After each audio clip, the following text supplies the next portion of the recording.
Oh, les petits amis, nous revoilà sur le professeur Layton. Merde, j'ai fait débuter. Quelle cloche. Non, arrête. Voilà. Du coup, on avait parlé à tous ces formidables personnes. Et du coup, je ne sais plus ce qu'il fallait faire, puisque du coup, j'ai pas le résumé.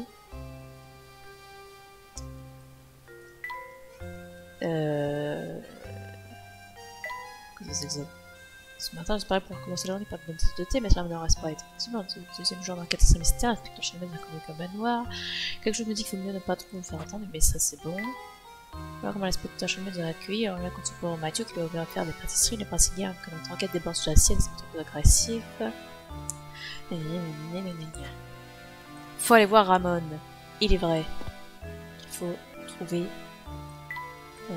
ce cher Ramon qu'on avait vu se faire enlever et qui en fait est revenu en allant très bien. Ce qui est pour moi étrange. Bonjour Ramon, comment vous sentez-vous aujourd'hui? Je suis dans une forme olympique, n'est-ce pas? Je me sens frais comme un gardon, professeur. Cette horrible fatigue que je ressentais la semaine dernière s'est tout simplement envolée. Comme vous voyez, je déborde d'énergie et ma peau est aussi douce que celle d'un bébé. C'est comme si j'avais retrouvé ma jeunesse, n'est-ce pas? Vraiment? Voilà qui fait plaisir à entendre. On dirait qu'il ne se souvient pas de ce qui s'est passé hier.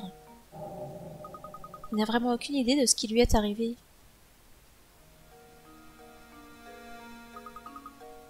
Alors, où allons-nous maintenant? Nous devons respecter le souhait de l'inspecteur, Luc. Ce meurtre n'est plus notre affaire. Comme l'a dit l'inspecteur, il faut laisser la police mener son enquête. De plus, quelque chose me dit que cette affaire et la pomme d'or sont liées quelque part. Ah, votre célèbre intuition a encore parlé, n'est-ce pas, professeur? Avant tout, nous devons trouver des indices sur l'emplacement de la pomme d'or. Parmi ses proches ou ses amis, le baron comptait peut-être quelqu'un qui pourrait nous aiguiller. Bien sûr, il y a quelqu'un d'autre que nous pourrions interroger. Allons donc demander au majordome s'il sait quelque chose sur ce trésor. Ah, chapitre 5, il est temps de partir à la recherche de la pomme d'or. Oui, même si on vient de commencer la session. On va déjà sauvegarder. Parce qu'on est comme ça. Et ben Ramon est déjà parti. Regardez qu'il fallait aller voir Matthew. Ah, on est parti sur un nouveau chapitre et ça ne nous a pas dit qu'il y avait des énigmes qui étaient parties chez Mamie Mystère. Donc on les avait toutes faites. Merveilleux. On est trop fort. Déjà de retour, monsieur? Matthew, je me demandais si vous pouviez nous aider à trouver la pomme d'or. Tout ce que vous savez pourra nous être utile. Par exemple, le baron a-t-il dit quoi que ce soit avant de mourir? Désolé de vous décevoir, monsieur ne m'a jamais rien dit à ce sujet. Je me ferais une joie de vous aider dans votre enquête, mais mes fonctions m'obligent à rester ici. Si seulement Ingrid était là pour m'aider. Excusez-moi, Matthew, qui est Ingrid? Elle ne travaille plus ici depuis des années. Elle était la nourrice de Flora et elle m'aidait souvent dans... Matthew! Oui, madame, j'arrive tout de suite, madame. Veuillez m'excuser, monsieur, madame me demande. Si vous voulez en savoir plus au sujet d'Ingrid, allez donc lui parler directement. Voyons, à cette heure-ci, elle doit se promener près du magasin, je pense. Dites-lui bonjour de ma part, d'accord? Je lui transmettrai vos salutations. Merci de votre aide, Matthew. Ingrid, ce ne serait pas cette gentille vieille dame que nous avons rencontrée? Je pense que c'est elle.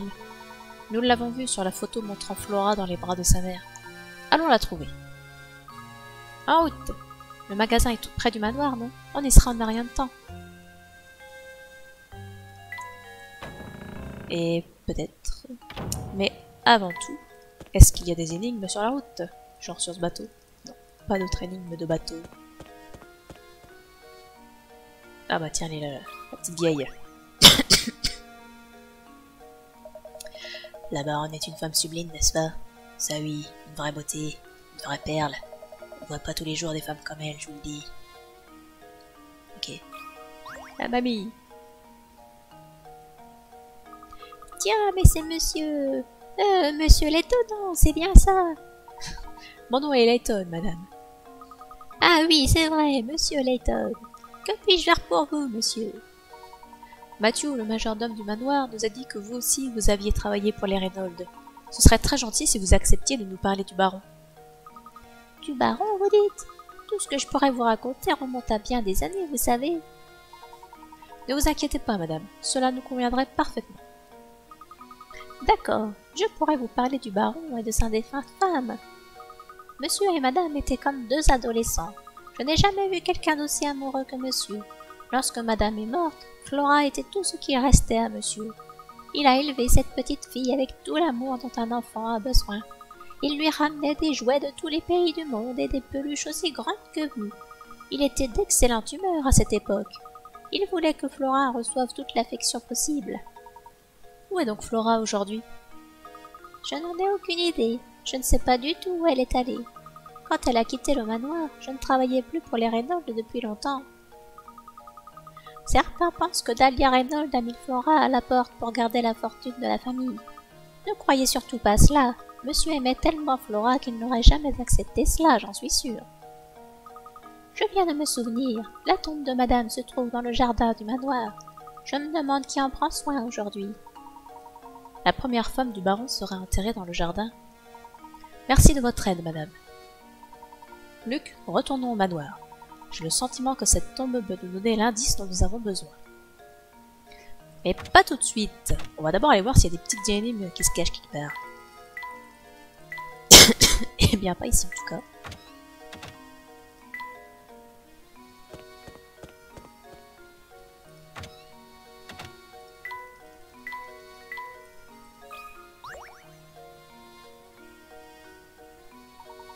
Vous êtes à la mairie. Veuillez respecter les procédures locales et résoudre cette énigme.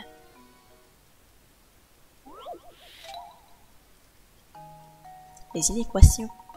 Eh bien, on dirait que quelqu'un a encore écrit n'importe quoi sur le tableau. Et pourtant, il y a certaines conditions dans lesquelles ces équations sont correctes. 8 moins 6 est égal à 2, 8 plus 6 est aussi égal à 2. En supposant que ces deux équations sont correctes, à combien est égal 7 plus 6? Hein?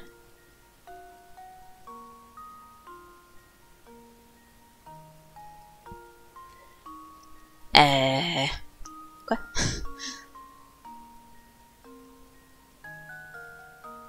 Attends, 8 et 6. 8 et 6. Ça fait combien 8 et 6? Ça fait 14. Bah, 1 plus 4, ça fait 5. Donc je vois pas le rapport avec le 2.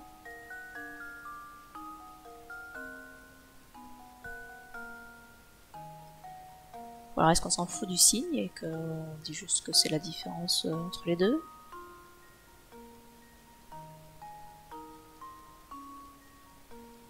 Ça me paraît un peu simpliste.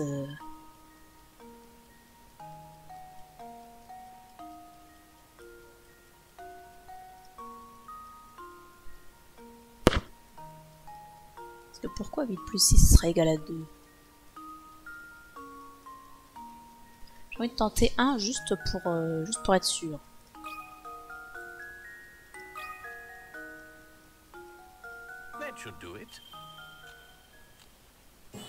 Ah bah, c'était ça. On s'en fout du signe en fait, c'est juste la différence entre les deux chiffres. Ok. Ah non, pas du tout, c'est plus compliqué que ça, mais... Au pire, ça marche aussi. Ces équations font référence aux heures de la journée. Si il est 8 heures du matin et que vous revenez 6 heures en arrière, il sera 2 heures du matin. Si vous avancez en revanche de 6 heures, il sera 2 heures de l'après-midi. Par conséquent, il est 7 heures du matin. S'il est 7 heures du matin et que vous avancez de 6 heures, il sera 1 heure de l'après-midi. Ouais, bah écoutez, au pif, ça marche bien. Merci, c'est parfait. Maintenant, veuillez évacuer le bâtiment. Ok. Non, ça c'est chez ma ministère, du coup on n'a rien à y faire. Ah, il va encore me faire bailler lui. Il n'y a rien de bon à dire sur cette tour, elle est vraiment effrayante. Ne vous en approchez pas. Pas d'énigme? Oh, je suis déçu. Ah, encore l'autre qui est énervé. Qui cherchez-vous cette fois? Allez, faites donc une pause. J'ai une énigme pour vous. Bon, les voix vont être un peu bizarres aujourd'hui. Offre d'emploi. 2 grandes entreprises ont chacune publié une offre d'emploi. Hormis la rémunération décrite ci-dessous, les postes proposés par les deux groupes sont exactement identiques. D'un point de vue purement financier, laquelle de ces offres devriez-vous convoiter? L'entreprise A propose 100 000 € par an et une augmentation de 20 000 € par an. La vache. L'entreprise B propose 50 000 € par semestre et une augmentation de 5 000 € par semestre. Donc, en un an... Ah, j'ai pas le droit d'écrire... Merde. Bah, super. Bah oui, mais moi je voulais écrire dessus, pas répondre. Espèce de débile.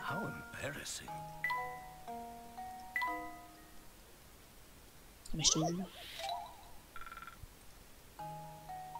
Bon, on disait donc. Lui, il propose 100 000 par an avec une augmentation de 20 000 par an. Lui, il propose 100 000 par an avec une augmentation de 10 000 par an. Donc je comprends pas pourquoi c'est l'entreprise B qui serait plus intéressante.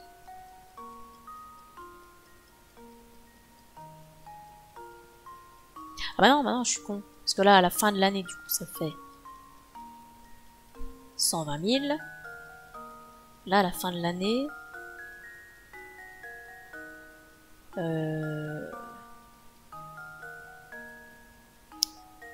ça fait 55 000. Plus 50 000... Enfin, plus 60 000, je pense. Donc ça ferait 115 000 à la fin de l'année. Mais du coup, au bout de la deuxième année, ce serait plus intéressant, ouais, un truc comme ça. Faudrait faire les calculs avec une page là, pour écrire des trucs dessus.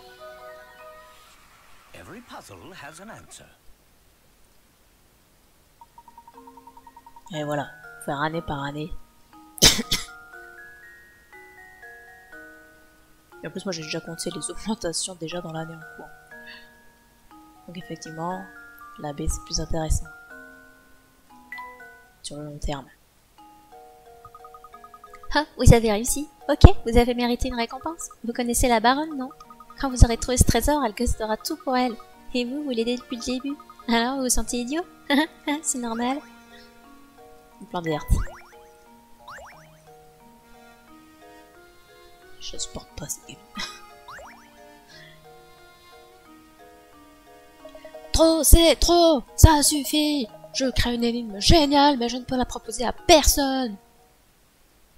Mais calme-toi, enfin! Vous décidez de louer un jardinet afin d'y faire pousser un parterre de fleurs. Vous dites au propriétaire que vous souhaitez avoir suffisamment de place pour faire pousser 12 plantes. Le propriétaire vous propose alors 4 jardinets qui correspondent à vos exigences de A à D.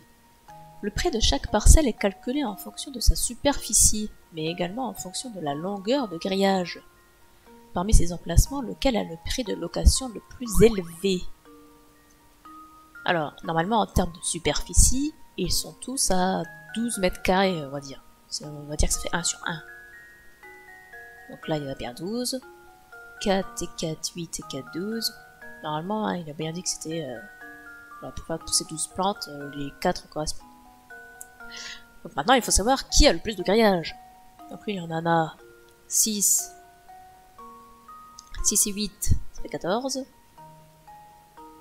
3, 4, 5, 6, 7, 8, 9, 10, 11, 12, 13, 14, 15, 16, 17, 18, 19, 20. Lui, il en a 20. Lui, il m'a l'air pas mal en termes de longueur de grillage. 1, 2, 3, 4, 5, 6, 7, 8, 9, 10, 11, 12, 13, 14, 15, 16, 17, 18, 19, 20, 21, 22, 23, 24, 25, 26, et je pense qu'on ne fera pas mieux. 1, 2, 3, 4, 5, 6, 7, 8, 9, 10, 11, 12, 13, 15, 16, 17. Voilà, lui, c'est forcément celui-là le plus long. Il a presque tous les côtés de chaque mètre carré. Another puzzle solved.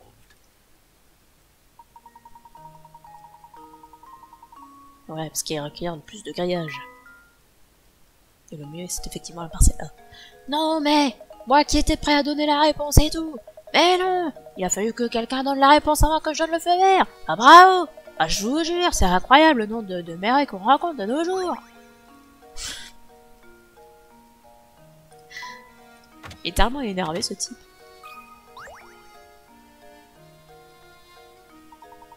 Mon cher messieurs, vous aimez les insectes, je crois. Que diriez-vous d'une petite partie?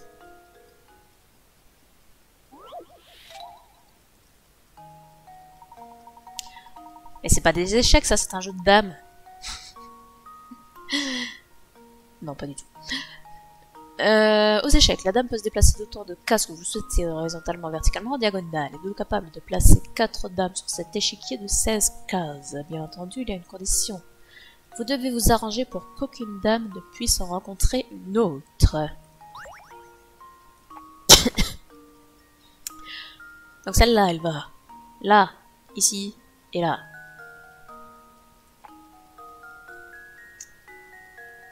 Mais peu importe où j'en mets une d'ailleurs, elle la rencontrera forcément sur une des cases du bord.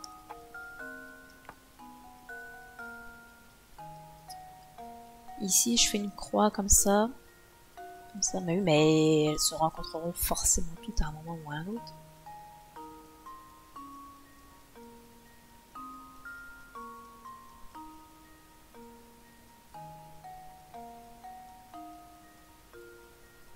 Là, peu importe où je mets, si par exemple je mets madame ici, peu importe où je mets une dame, elle la croisera forcément.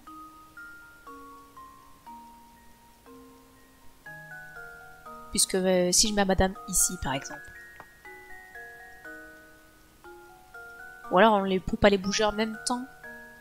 Est-ce qu'on considère ça comme ça? On peut pas les bouger en même temps? Parce que sinon là elles se croisent forcément, elles arrivent sur les mêmes cases. Donc on va admettre qu'on les bouge pas en même temps. Parce que sinon c'est pas possible. Donc si je la mets là, elle ne pourra pas atterrir sur cette case.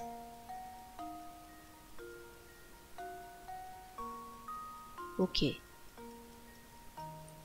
Si celle-là, je la mets là. Elle ne pourra pas atterrir sur les cases des deux autres. Mais la troisième, à mon avis, je peux pas la mettre. Non, je pourrais pas la mettre.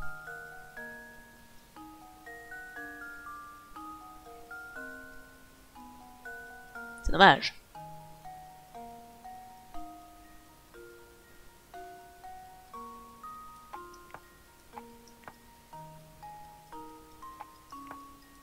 Et si je fais ça? Tac, tac, tac, tac, elle croise pas. Tac, tac, tac, tac, elle croise pas. Tac, tac, tac, elle croise pas. Tac, tac, tac, tac, elle croise pas. That should do it. Critical thinking is the key to success. Les problèmes de dames aux échecs sont très populaires depuis plus d'un siècle. Ce problème est une variante plutôt simple du genre. Considérez-le comme une initiation. Excellent, je vois que je n'ai pas affaire à des amateurs. Je vous préviens, la prochaine fois, vous aurez une énigme encore plus difficile à vous soumettre. Un fauteuil.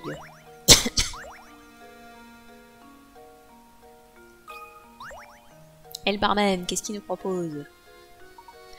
Bonjour, avez-vous trouvé Ramon? Oui, oui, il va bien. Merci de votre aide d'ailleurs. Bon, maintenant que vous êtes là, laissez-moi vous servir un petit quelque chose. Mais... oh non, où est encore passé mon verre doseur? Quelque chose ne va pas? J'ai ici ces litres d'eau que je dois diviser en 2 parts égales de 8 litres. Le problème, c'est que mon verre doseur a bel et bien disparu. Pensez-vous que je puisse obtenir le bon dosage avec ces 2 récipients de 7 et 9 litres? Certainement. C'est juste la 3e fois qu'on fait un problème comme ça. Et qu'on va y aller juste au pif.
Oh, que ça m'énerve ce genre de truc.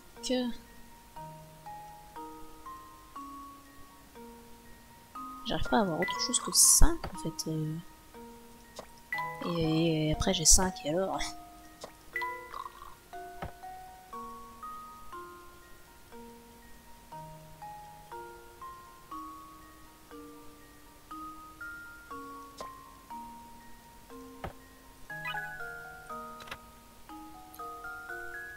Il nécessite 15 opérations. Doit-il essayer de ne pas transgresser inutilement un conteneur et super un autre parce qu'il va tourner en rond, hein.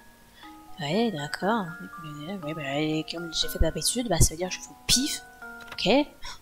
On va verser le contenu de la réception dans un autre plus petit. Il vous reste de l'eau dans le plus grand. Remplissez bien la quantité restante. J'ai une manière d'utiliser l'eau restante de manière judicieuse pour atteindre notre objectif. Oui, d'accord. Oui, d'accord. Et alors?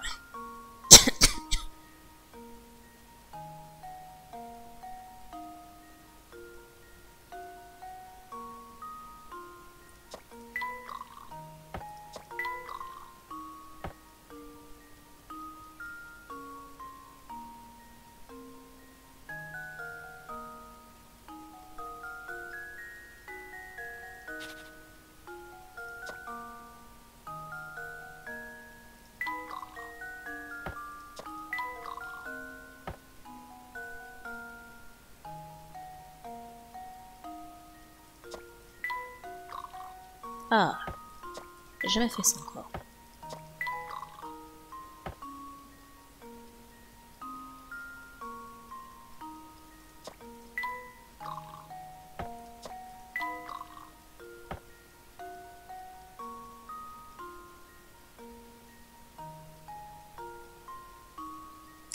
Et là, je me retrouve au même problème.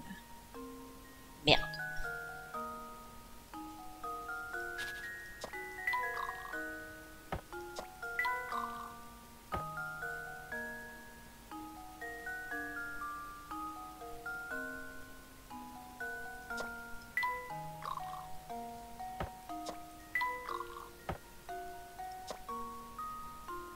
Mais là, si je mets 5 litres à droite, ça sert à rien.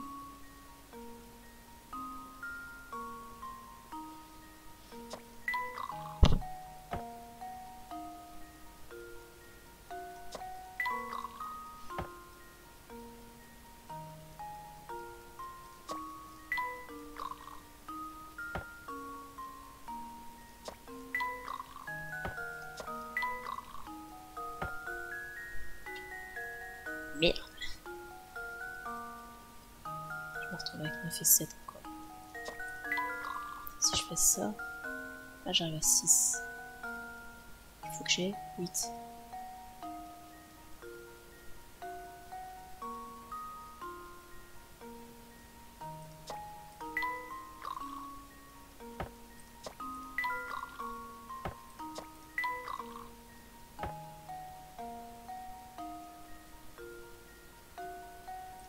Oh putain.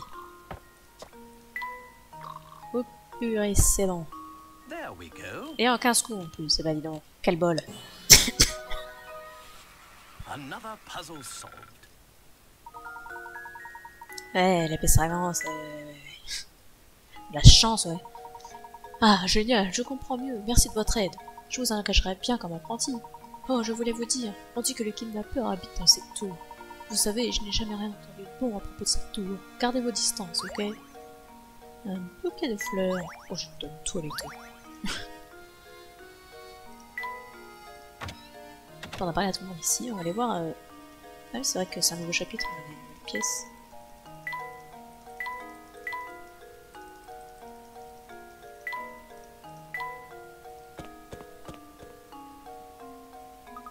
Hein? C'est encore verrouillé? Mais quand est-ce qu'il ouvre ce parc? La grille est en piteux état. J'ai l'impression que plus personne ne vient ici depuis longtemps.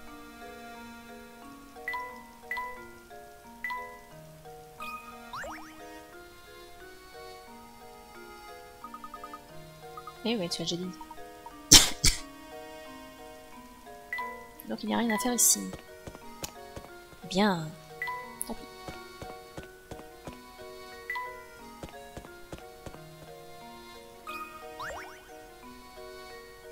Ah, je sais plus quelle voix je l'avais fait, lui. Si vous tenez à comprendre ce mystère, vous devrez fouiller tout le village. Allez, bonne chance, vous en aurez besoin. Il ne dit rien de particulier. Ah, elle est pas là, la petite dame... de beauté, là. Moins d'énigmes cachées ici. Une pièce non plus, d'ailleurs. Est-ce que je peux retourner par là?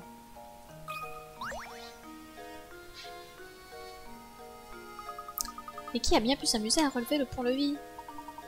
Ce pont-levis est le seul moyen de quitter Saint-Mystère. On dirait que nous sommes condamnés à rester ici quelque temps. Oh non! En tout cas, c'est vraiment dommage que la manivelle qui permet de le baisser ait disparu. Mon garçon, nous n'avons plus qu'à faire preuve de patience. Nous avons une mission à accomplir. Remettons-nous au travail. Ah, piscette.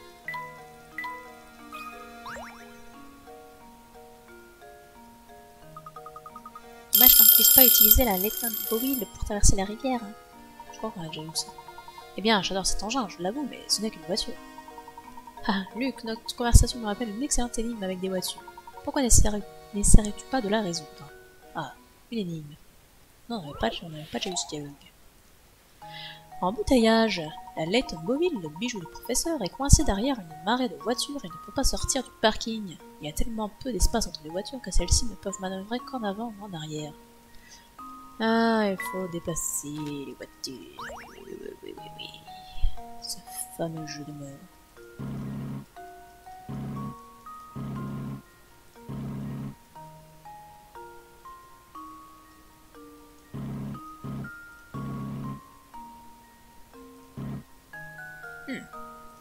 C'est ça, hein.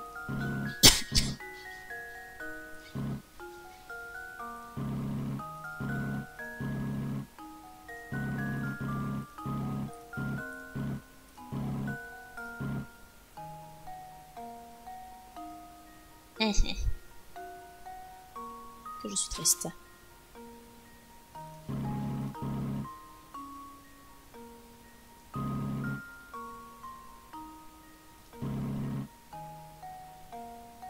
Là, je vois pas trop d'autres possibilités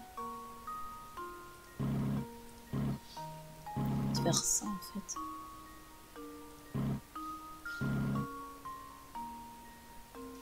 Et là, si je fais ça, voilà, je suis bloquée là. Donc, non, ça ne sert à rien de faire ça.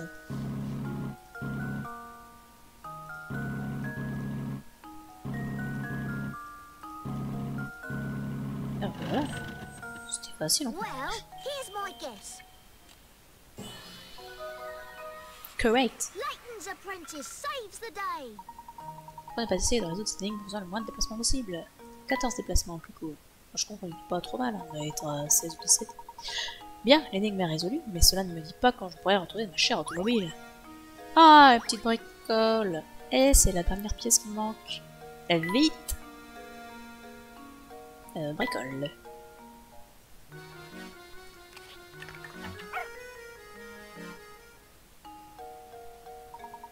Et voilà, le chien robot est opérationnel. Nous n'avons plus qu'à lui donner un nom. Je suis sûre qu'il pourra nous être utile. Au fait, j'ai un cadeau qui pourrait vous faire plaisir. Hein? Mais pourquoi? Vous aurez accès à de nouveaux défis. Super! La maison du péricolaire. Je sais pas moi comment on l'appelle. Voilà. Le chien s'appelle Waf.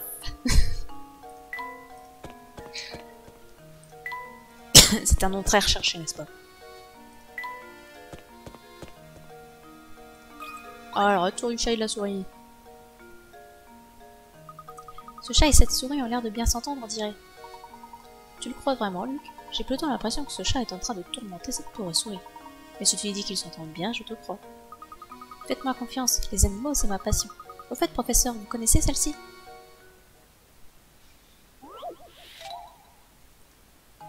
Oulala. D'après le schéma ci-dessous, A égale 2, B égale 3, C égale 3 et D égale 4. Quelle est la valeur de E? Bah c'est facile, là il y en a 2, là il y en a 3, là il y en a 3, ah non, D c'est 4. Ah bah oui, alors 1, 2, 3, 4. Il y en a 3, donc E c'est 1, 2, 3, 4, 5. Non. C'est vrai qu'il faut faire une fois. Facile cette énigme.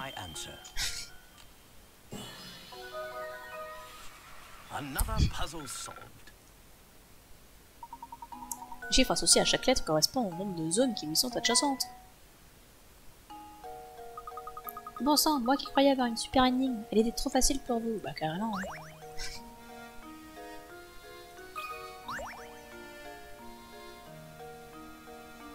Hey, bonjour monsieur. Hey, je vous dirai un secret si vous pouvez résoudre mon énigme.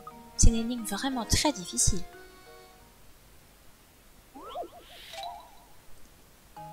Oula, oui, ça vaut 60. Chacune des 5 personnes a emprunté de l'argent à l'une des 4 autres, et chacune a prêté de l'argent à l'une des 4 autres. Nul n'a prêté de l'argent à plus d'une personne. Si une personne a emprunté de l'argent à une autre, alors elle n'a pas pu lui prêter de l'argent à son tour, et inversement. Vous savez ceci. B a emprunté de l'argent à A, donc A a donné de l'argent à B. Je veux pas dessiner un cercle, je veux dessiner dessus, bordel. Bon. Grand nom les grands moyens. Alors, A a prêté de l'argent à B. Cette couleur n'est pas appropriée. Voilà. E n'a pas prêté d'argent à A. Ok, donc lui il a pas donné d'argent. Comment on pourrait mettre ça? Voilà, entre les deux là, c'est rien passé. C a prêté de l'argent à D. Ok. À qui A a-t-il emprunté de l'argent? C a déjà prêté de l'argent, donc c'est pas lui. B a reçu de l'argent de A, donc il ne peut pas lui en avoir prêté.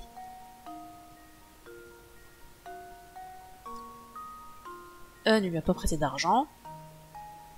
Bah donc il reste que D.